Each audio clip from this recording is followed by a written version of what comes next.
Hello, I'm Nyberg. This is Counting the Cost on Al Jazeera, your look at the world of business and economics.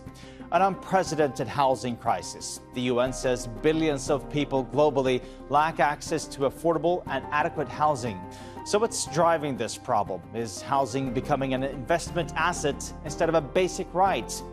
Housing prices are rising faster than incomes. From the US to Europe, Asia and Africa, affordability is slipping further out of reach. Can governments build enough homes before the gap grows even wider?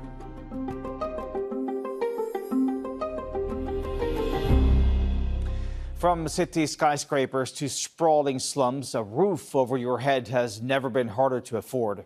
According to a recent UN report, up to 3.4 billion people worldwide lack access to adequate housing. By 2030, the world will need $3 to $4 trillion to provide affordable and accessible houses and 96,000 new homes every day. But governments are beginning to act. In the U.S., a rare bipartisan housing bill has just passed the Senate. In Europe, the European Commission is pushing new affordability measures. In the U.K., a new landmark legislation has ended no-fault evictions. And in Africa, the Nairobi Declaration commits nations to accelerating affordable housing delivery. But after decades of relying largely on the private market, can governments now deliver enough affordable homes? Ama Boateng reports. The right to adequate housing is recognized as a human right in international law. Yet the UN says more than 1 billion people around the world are living in overcrowded slums and informal settlements.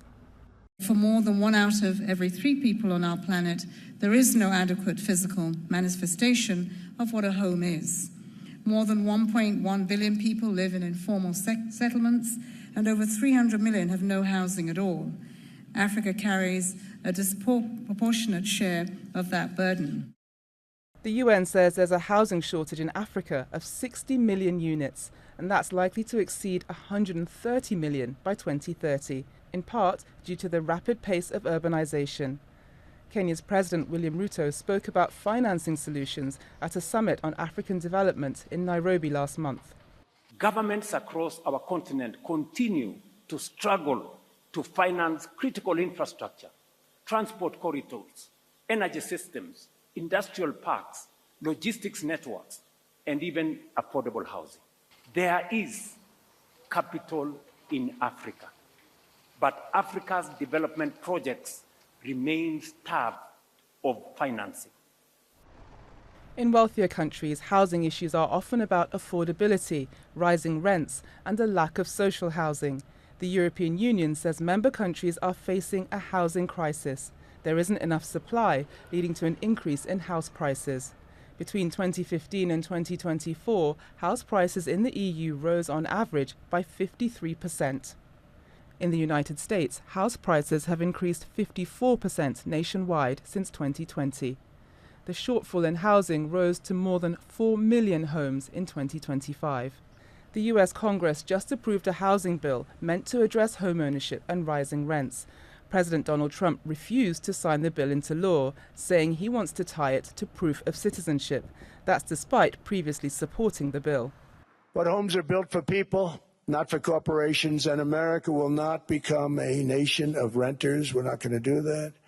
That's why I have signed an executive order banning large institutional investors from buying single-family homes. It's just not fair to the public. They're not able to buy a house. In Asia, it's a mixed picture. Singapore is a success story where the majority of residents live in public housing. Yet East and Southeast Asia is one of the least affordable regions in the world for home ownership. And the International Monetary Fund says around 40% of the urban population in Asia and Pacific developing economies live in slums. Affordable housing isn't just about a place to call home. Economists say it paves the way for access to employment, education, health and social services for billions of people across the world. Ama Boateng, Al Jazeera, for Counting the Cost.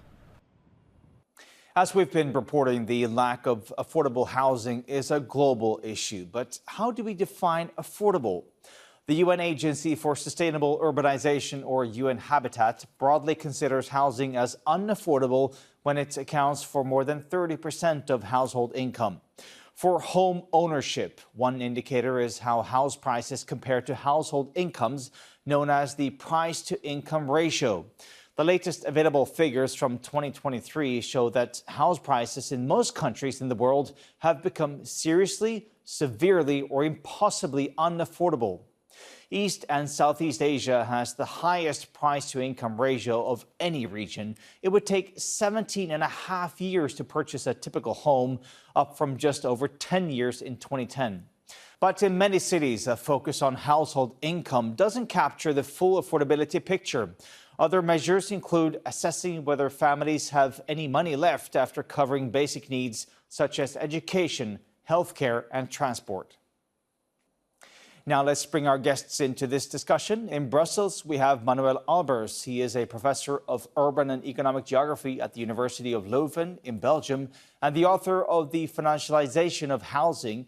In Singapore is Alan Cheung. He is the executive director of research at the Savills in Singapore, a real estate consultancy. And in Nairobi, Tierno Habib Khan. He is the CEO of Shelter Afrique Development Bank, a bank dedicated to providing affordable housing and urban development across Africa. Thank you to all three for joining us here on Counting the Cost. Professor Albers in Leuven, from your perspective in Europe, how big of a problem is this? Well, I mean, as your question asked at the beginning, who can still afford a home? It's fewer and fewer people who can still afford a home. Home ownership rates in several countries are going down. Housing costs are going up, both rents and housing prices. Before, mortgages were still widely available to keep up in a way with the housing prices, but the mortgage markets are not growing so much anymore. So it's harder and harder for people to afford a home. So what's the root cause here? I mean, is it a general shortage of homes, or would you say that new homes are mainly being built as a form of investment, Professor? Well, if we look at Europe specifically, I would say that supply shortages definitely play a role in particular places, heated markets, big cities like London or Paris. But even in places where there's no housing shortage, where the number of houses increases more than the number of households, we see that housing prices increase. So yes, in some parts there is a housing shortage. In some parts, the wrong houses are being built. And in other parts, existing housing is being priced up a lot. Alan, what are you seeing across Asia? How big of a problem is this for people looking to buy homes in Singapore or Tokyo, for example? In Singapore, despite all the complaints that you have from the public, but generally the housing problem is well managed. In fact, I don't think there's really a problem here. But when you go to the rest of East Asia, you will see the prevalence of slums in some parts of South Asia and ASEAN. But in Singapore, we don't have that problem. We don't have slums anymore. Why is that? What's the difference here? I think there was a marrying of politics and incentivization of the Singapore government during its initial years, formative years, 1965, that they allied or they married the success of housing to how well the performance of the party is measured against. And secondly, you need empowerment. So the government had the Land Acquisition Act in force, and they really exercised that against the rent-seeking class at the start of the first 20 years, 30 years of the nation formation. So from 1965 till about the late 80s to early 90s, the government had used the Land Acquisition Act to acquire lands for public housing and public infrastructure or for the public good. Tierno Habib, give us your perspective from Africa and the size of this problem. Thank you very much for having me on the program. And I would say that in Africa, we have more than 50 million housing deficits today. And that deficit needs about $1.3 trillion if you assume a home price is about $20,000 to $25,000, which is very conservative and relatively affordable. So the size of the gap is very large, and we have this gap growing every year, and that's causing a major issue. It's a ticking bomb. beyond the availability of homes, we also have to talk about the affordability of those homes. There was a famous report by the World Bank Group that came out a few years ago that talked about unaffordable and unreachable, basically. So unaffordable and unavailable, basically telling us what it means to have the homes built for the middle and high income classes, while the crisis is really at the lower income segment of the population. And when we don't address the issue at the lower part of the household, we are really encouraging the development of slums across the continent. And Africa has some of the largest slums known globally. And we are here as Shelter Africa Development Bank to address the issue. Habib, is it a different problem in Africa than what the West is experiencing? I would say not necessarily, but I would say a lot of the issues are similar. Some of the issues are very much proper to Africa. And when we talk about ecosystem, we talk about access to title registrations and all the regulations that are needed to make the housing market function. Those are some of the difficulties that we encounter on the continent. While in developed markets and other developing markets are served in Asia for the World Bank Group. I was head of housing finance for IFC in Asia, based in Bangkok. And I could tell you that regulations are much more advanced in those markets. And the issues are more of, addressing the supply and the fact that you're not catching up fast enough with the demand. In Africa, we have the similar situation, similar problems beyond the regulatory framework. We also have issues about financing, issues about planning ahead of construction. Rebuilding the cities basically is a major issue. Alan, you heard the words there from the Africa perspective. He's talking about a ticking bomb. But from an investment perspective, would you say that housing is just simply an asset like any other? Or is it actually just, is it just like the way the market works? Well, amongst Asians, in particularly the Chinese and probably the South Asians, real estate is an investment. They treat it as an asset that will appreciate over time. Now, in some cultures within ASEAN, it may not be the case. And so it's kind of varied depending on where you stand. But generally speaking, I would say real estate is still treated as an investment good rather than something of a necessity here. So, when you have that and you have a disparity of income kicking in, you have a Gini coefficient, and you have the people or the classes with the wherewithal to buy private real estate, and they will pull away and stretch the prices so much so that it becomes out of reach for the lower income brackets. Professor Albers, you've described it as a sort of a global wall of money that now treats housing as just a safe place to put your money. So does this come down to an ideological issue of whether you should just treat it as a market problem, or is it something bigger, something that deals with the basic human rights of humankind? Well, it's both, right? On the one hand, we treat housing as an asset class. And globally speaking, it is the largest asset class. So it's interesting in a way, if you see the leader of your program, you have like mining, you have commodities, you have it all in there. But real estate is in fact the largest global asset class. It may not be true in every individual country, but on the global scale it is. At the same time, as your report before also said, housing is a human right. And right now, a lot of those human rights are not being granted. A lot of people, in a way, don't have housing as a human right. So both things are happening at the same time. But we will definitely need to do something. And what we need to do is potentially different in different parts of the world. As was mentioned before, in large parts of Africa, there is a massive supply shortage. At the same time, there's a lot of housing being built, but a lot of that housing is being built for the top of the market. And that's a problem we also see in the global north.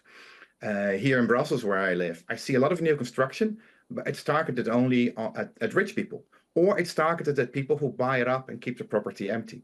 So I think that's another problem that's happening. People are not just treating their own house as an investment class, which in a way I think is natural. It gives security, so that helps. But people are also treating their house as an asset class without actually living there. And that becomes a big problem, I think. But can you blame people, though, if they want to put their money where they get the best return on investment? Instead of buying gold or something else, they invest in a property that they know is going to increase in value. Yeah, I mean, I wouldn't blame individual people for doing this, but in a way, the incentives are set up the wrong way. If investing in something that is not productive is giving you more than having a productive investment. So there's a problem here with how people can actually get security of their money. So individuals are doing this, but of course, also pension funds, insurance companies, they are doing this on a very big scale. And then a lot of that money doesn't even go into building new housing, not even into new housing for richer people. A lot of it goes to buying up existing properties. So if we look at Europe specifically, most of the funding of these big funds, of these big institutional investors, goes into buying up existing housing portfolios. And what does it mean if one investor is willing to pay 50 million, where the past investor was only willing to pay 25 or 40 million? It means that they need to hike up the rents to be able to get back their investment, to get a return on investment.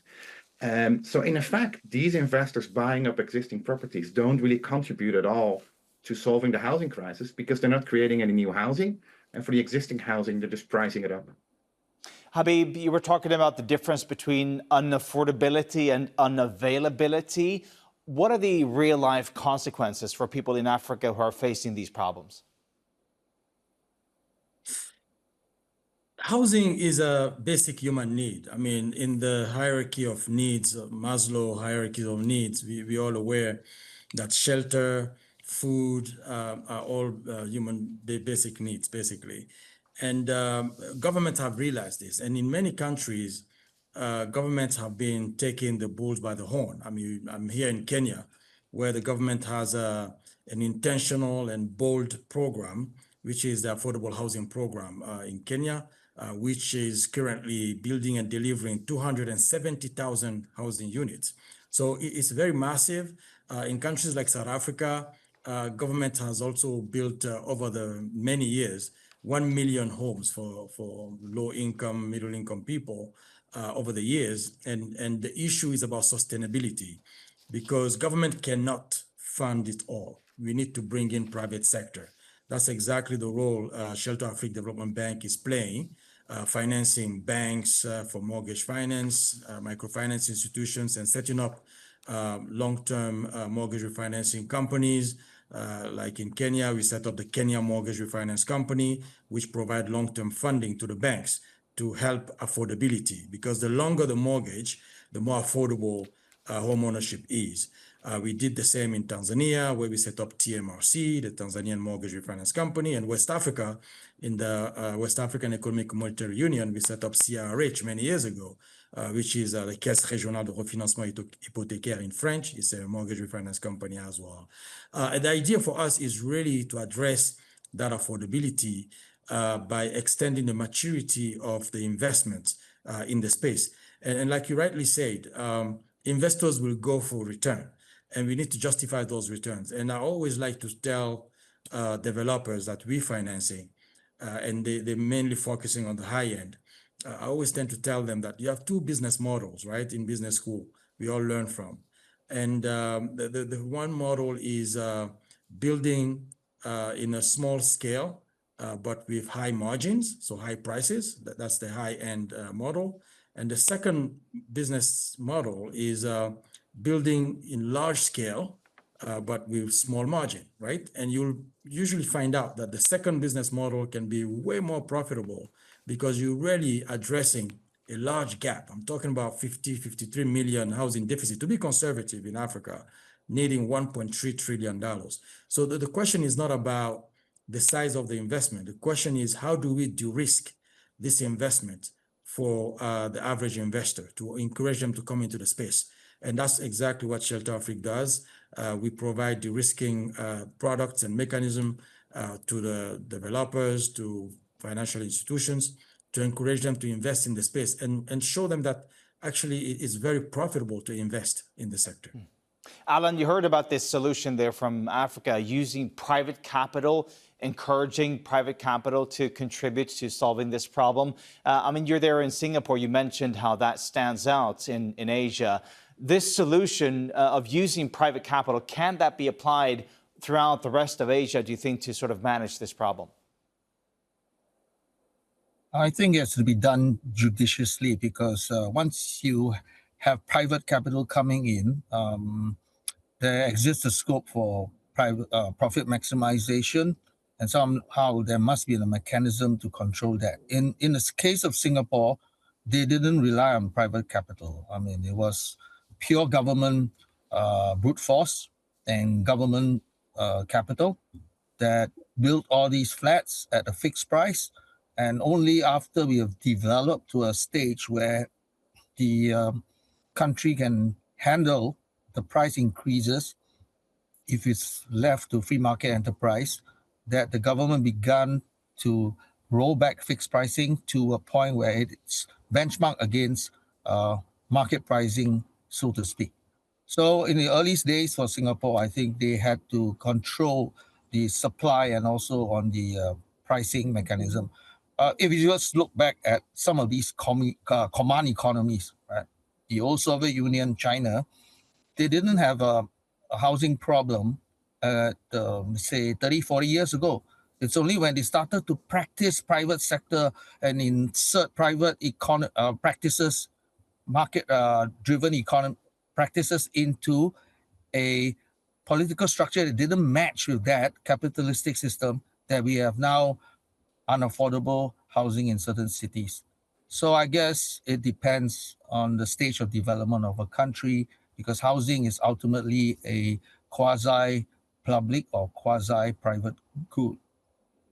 Professor Albers, from a European perspective, I mean, Europe underwent a major financial crisis back in 2008. You had youth unemployment rampant, many young kids who couldn't get on that property ladder. It is still a major problem across the continent. So what do you see as the solution? Is it using private capital, or is it governments doing something more radical? I think it's both. I think we need private capital. A lot of governments in Europe, I think, are not ready, not just politically speaking, but also economically speaking. They're not ready to do a lot. But I think we need to do both. So we need to drive in private capital. We need to make sure that private capital goes into new construction for the type of houses we need, not into simply buying up existing properties and pricing them up. And then governments need to take the lead, but that may mean something different in the Netherlands, where I'm from originally, where there's a rich social housing sector. And it's relatively easy to say, here you have cheap loans, here you have cheap land, you develop affordable housing. That whole organization is set up. But you go to Eastern Europe, most of the social housing has been privatized. Most of the institutional capacity for the nonprofit sector or for the government to do this is almost lost. In Southern Europe, many countries have never developed this capacity, either in the nonprofit sector or in the state sector. So what I think the EU should do is help these parts of Europe where the sector doesn't really exist to build up an affordable housing sector, whether you call it social housing or public housing or collaborative housing. I'm less interested in. That might be different per country also, what fits politically, what fits economically, but to build up that tradition. You can't just say like, oh, Greece, here is so many billions of euros, go build affordable housing, because the capacity to do that isn't there at the moment. So you really need to help build up that capacity as well, I think. I mean, capacity is one thing, but political will is another. Do you think that there is enough political will, though, to make it happen? That's a very good question. I mean, that's a big debate in the EU at the moment, both at the level of sort of the EU itself, but also the level of the member states. What I see in the last few years is that the issue is really becoming a broader political issue. It used to be something about poor households not having access to affordable housing, and that was framed very much as a left-wing issue. What I see happening in the last 5 to 10 years, it's much more being framed as also the middle classes don't getting access. And that means it's no longer a left-wing issue. That means it's becoming an issue across the board. Now, do I think there's going to be a majority to support a wide set of measures? Yes, I think in some countries there may be, in some countries there may not be. But I think we need to be clear. The European Union is not planning to solve this issue on its own. It's planning to, in a way, support the member states to do this. So also in that sense, it's good to have a strategy where different European member states would be able to do something slightly different. Partially because different countries have different needs, but also because there's different political realities where national politicians will demand different things. Alan, you work closely with the markets. Just give us your view on what's happening in the U.S. Do you think that America is able to solve this crisis just based on market forces? Well, America developed differently, although America has its housing problem, but in terms of its housing affordability, it's still better than many parts of Asia and Africa. So I guess it is going to be very difficult. As you mentioned, this political will. Singapore solved it because even today, 77% of the population of Singapore citizens voted for the same party that brought them from independence to today. And unless you have overwhelming support or ground-based support, no government would dare to try to implement draconian measures to solve the housing problem. And I think the US is probably in the opposite camp of what Singapore is facing or had faced, or will. I think Singapore would continue to have that kind of mandate for the population to vote in favor of the success of the past. The US, every couple of years, you swing left, you swing right. I don't think you have that, you don't have the political will to see it through. Thank you to all three for joining us here on Counting the Cost today and for providing your perspectives. That is Manuel Albers, Professor of Urban and Economic Geography at the University of Leuven in Belgium, Alan Chung, Executive Director of Research at Savills Singapore, and also Tierno Habib Khan, CEO of Shelter Afrique Development Bank. Thank you all for joining us. And that's it for our show. You can always get in touch with us on X using the hashtag AJCTC or drop us an email on countingthecost@aljazeera.net. And there's also more for you on our website, aljazeera.com/CTC. That'll take you straight to our page with individual reports, links, and whole episodes for you to watch. And that's it for this edition of Counting the Cost. I'm Per Nyberg from the whole team. Thanks for joining us. The news on Al Jazeera is next.